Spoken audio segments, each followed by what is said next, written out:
resulta karon sa mga bagyo mga idol, sa mga kahoy, dahon, ayan, kaputol.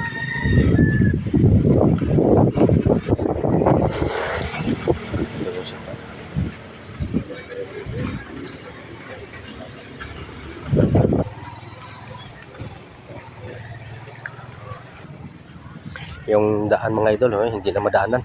Ayan, yung area. Dahil sa lakas ng hangin ni Bagyong Tino. Ayan.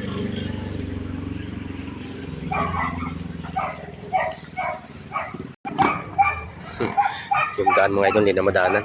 Ayan. So, karon mga idol, sitwasyon dito sa may tulay papunta ng Santa Lucia.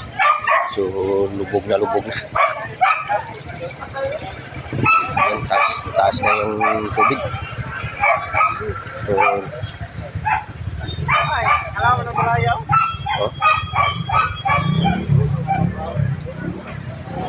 So yung sitwasyon, ayun, yung kita nyo yung basketball court, yung ring, ayan, malapit na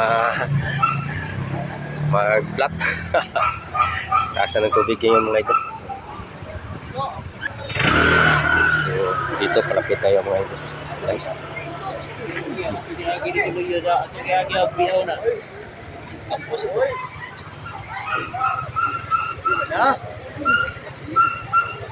Nakaagi.